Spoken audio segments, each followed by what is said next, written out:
I'm Daisy, an 18-year-old in college from Florida. My parents split up when I was 12, and I've lived with my mom since then. Last year, my dad passed away from cancer. It was really tough because we were super close. He left me a lot of money, but I could only get it when I turned 18. This year, when I finally hit 18, something really surprising happened. One day, my stepdad Arlo, who's around 45 and has been married to my mom for 5 years, called me into his room. We haven't always gotten along, but I've tried to be nice to him. Still, he hasn't always been nice to me. He said, "Hey Daisy, we need to talk about something important." I asked what it was, and he mentioned the money my dad left me. He said I should give it to my stepbrother David because he needed it for college. David wanted to go to university like me, and Arlo thought I should give him the money. I was shocked. I couldn't believe Arlo was asking me to give away money that was meant for me. I told him, "I don't think I can do that, Arlo. This money was a gift from my dad. What if I need it later?" Arlo didn't agree. He said, "Don't be silly. You don't need that money. David needs it more." I stood my ground and said, "I'm sorry, but the answer is no." Arlo got mad and warned me, "Daisy, don't push me." I stayed calm and told him, "There's no need to get angry. I'm being honest. Saying no isn't disrespectful. It's about setting boundaries. And if you're mad because I said no, you need to think about your attitude. Don't forget, you're a guest in this house too." So I decided to keep things civil and left before things could escalate. Arlo's behavior wasn't surprising, considering his past actions. I knew he'd eventually ask for the money. You might wonder where my mom was during this. Well, that's a different story. My mom seemed blind to Arlo's faults. She stood by him no matter what. It's like she was under a spell. She loved me, but I didn't want to ruin her view of him, so I tried to get along with Arlo for her sake. It's weird how, even though I was one of the youngest, I often had to act the most mature. My mom, Rose, was out of town, which is why she wasn't here. If she were, she'd have been furious. That's why Arlo felt he could boss me around. But little did he know, I was onto his sneaky plans. Arlo followed me out, scolding me and calling me a bad sister because I didn't want to give money to David, which wasn't true. I do want to help David stop being such a burden. When people say, like father, like son, they might be talking about David and Arlo. These two troublemakers are like Pinky and the brain. You can decide who's who based on what happened next. Hey, don't walk away while I'm talking. You need to listen and do what's right, Arlo, I said. Can you give me a good reason for that? Arlo asked. Well, it's what's going on with you two. Your arguing woke me up, David chimed in. Tell Daisy about what we talked about earlier, Arlo instructed David. What was it again? Oh, right, the inheritance money, David remembered. Yeah, Daisy, Dad and I were talking, and we demand this money because of that important thing we talked about. You mean the business, right? I asked. What business? David looked confused. You said this money was for my university tuition, I reminded him. Yeah, Daisy, that's because that's what it's for, right? David tried to cover up. Yes, I completely forgot. I just woke up, you know. Yes, it's for university. I have an interest in attending university, and I demand the money for myself. Thanks, David said hastily. Well, that's a cute attempt, but not cute enough. The answer is no, I asserted. Why not, Daisy? He knows what he wants. This wasn't up for discussion. We're getting that money, Arlo insisted. We'll see about that, I replied. The rest of the evening was tense. While Arlo was known for his silly pranks and attempts to test my patience, this new effort to annoy me was quite unusual. I'm a really immature and selfish person. This situation was pretty big, but I didn't want to tell my mom about it. But I wanted to keep dealing with them, especially after I found out. This, Daisy, stop playing around.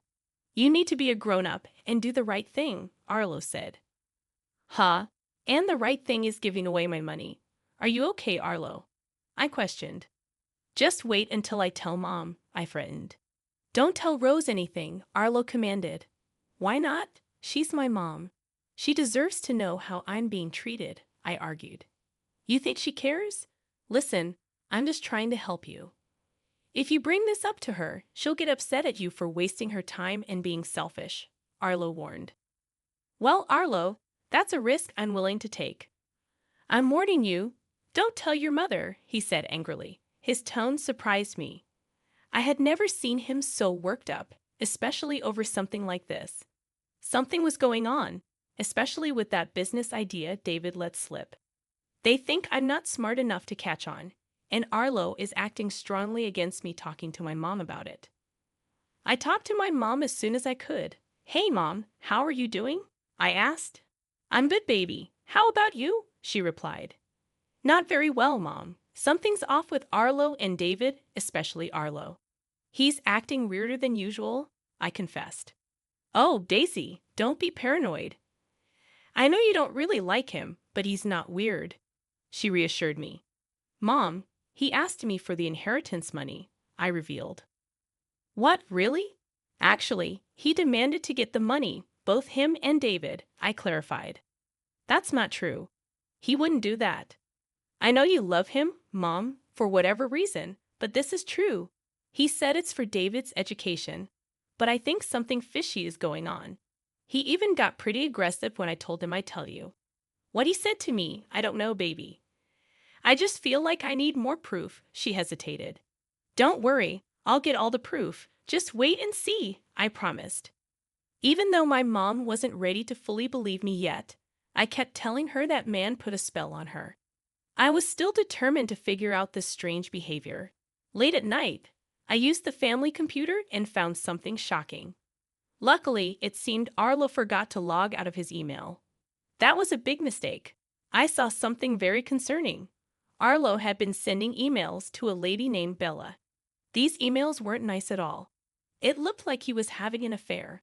I took notes on what I found, but the next thing I found was even crazier.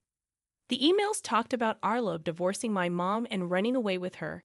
He said they'd get a lot of money soon for some business, but from what I read, it seemed like a shady business. Arlo isn't dumb enough to put illegal stuff in his emails, but he's dumb enough to have an affair and forget to log out. I knew I needed to gather more info, and I thought I could maybe get something out of David. So the next day, I talked to David with my phone recording our conversation. Hey, David. Hello, Daisy. You seem happy today. Why not? It's a beautiful day. I have some questions for you. I've been thinking about what you and Arlo said, and thinking about giving you the money. Really? That's great. I'll let him know. Not so fast. Before I give you this money, it is for your college, right? Oh yeah, right? My college tuition. Yes, right. Anyways, I need to be sure you're serious about getting this money. Yes, I'm very serious. Are you sure? And Bella, is she serious? Bella? Who's Bella? Oh, she's, a student advisor for the college. David and I were scared. We didn't know Arlo had come into the room. I don't appreciate you interrogating my son, Arlo said. I wasn't doing that. I was just asking how my money would be used, I defended. Well, once you give someone money, it's not yours anymore, so it's not your business. Is that any way to speak to someone who's thinking of giving you money? Arlo snapped. You're not thinking, you're giving me that money.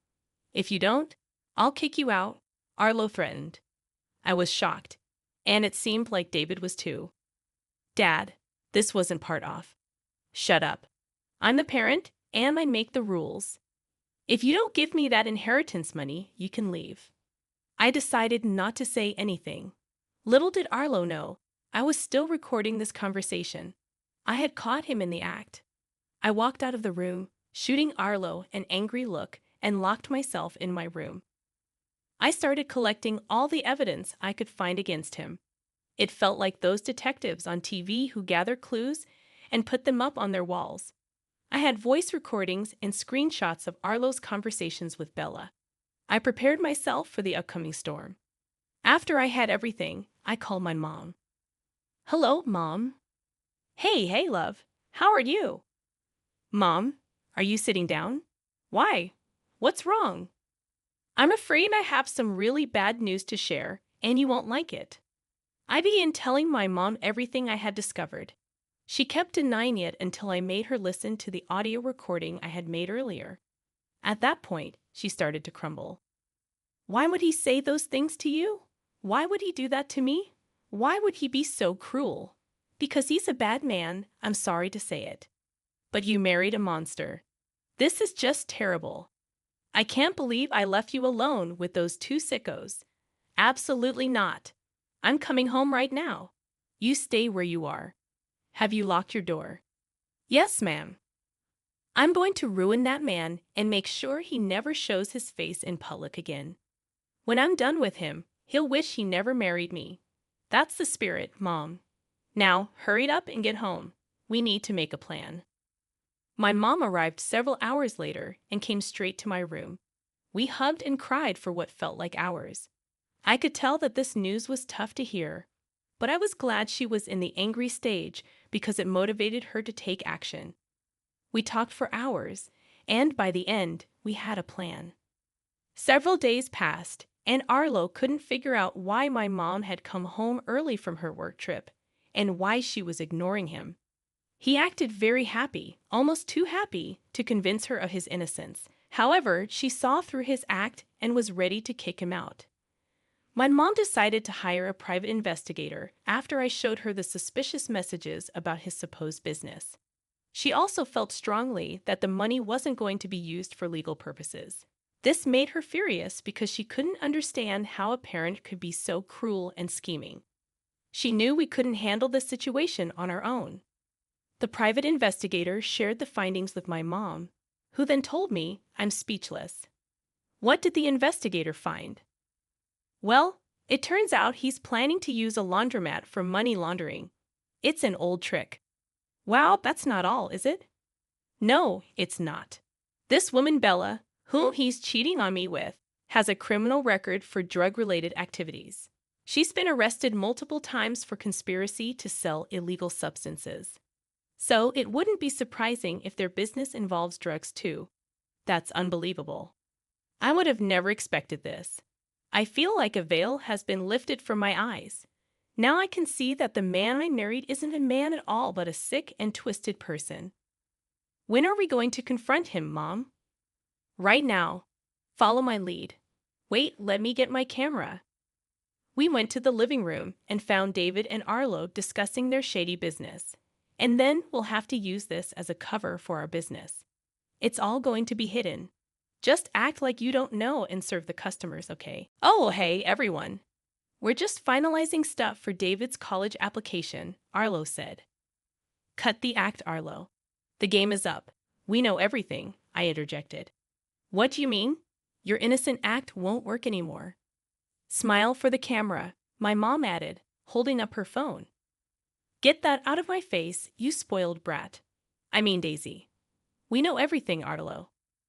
Do you know how many years you'd spend in jail for planning these crimes? I confronted him. I don't know what you're talking about. Maybe we should call Bella and see what she has to say, huh? Arlo deflected. You two think you know everything. Bella is just a friend, he continued. Well, the explicit photos suggest otherwise. Who even uses emails to cheat nowadays? It's so dumb. You two went through my things? How dare you? Arlo exclaimed. No, Arlo. How dare you? How dare you threaten my daughter multiple times to give you money that doesn't belong to you? How dare you threaten to kick her out of my house? Are you sick in the head? How dare you put your son in your foolish schemes, endangering him? And how dare you plan to use this money for illegal activities? Now you've got nothing to say, huh? We know everything, and we're going to take you down. My mom asserted. Get that camera out of my face. Arlo tried to lunge at me, but I moved too quickly. His aggressive behavior was scary. You want to attack my daughter? It's like you want to go to prison? You're crazy. Do you think you know anything? You know nothing, my mom shouted. Well, tell that to the police, who should be here any second now, I added. At that moment, we heard police sirens approaching our neighborhood. I had never seen Arlo look this way before. He was always smirking like he was smarter than everyone else. But when he heard those sirens, it was like all the color drained from his face. He looked terrified. Please, Rose, you don't have to do this. I could explain everything, Arlo pleaded. Save it for the judge, you cockroach. You disgust me and my David. Don't think you're off the hook for this. Both of you are getting arrested. That should teach you a lesson about mistreating my daughter and me. I know you're a kid, but you're old enough to know better, and for that, you need to be punished. My mom declared. Yes, Mom, David chimed in. Come on, Jasmine, don't you think all of this is a bit too much? Arlo tried to reason. On the contrary, it's not enough. My mom retorted. How's our live stream, Daisy? We've got over 3,000 people watching. This is going to be big. Oh, and in case it wasn't clear, I want a divorce. That's right, folks. Over 3,000 people witnessed the whole mess, and surely enough, the news made it to local newspapers and tabloids, I added. It was crazy to be in the middle of all this with my sick ex-stepfather and his son, but it was also satisfying to see his downfall. He lost his job, his friends, and even some family members who didn't want to speak with him anymore. He's facing charges for all these schemes, and if the judge sees fit, he could spend up to 20 years behind bars just for this. The police also found Bella, who had been in hiding when all of this was blowing up. She's facing the same charges. Life was good on our side, though. My mom and I grew closer due to this situation. On weekends, we'd often relax on the patio, drinks in hand, and laugh at how foolish and evil Arlo was. Good riddance, indeed.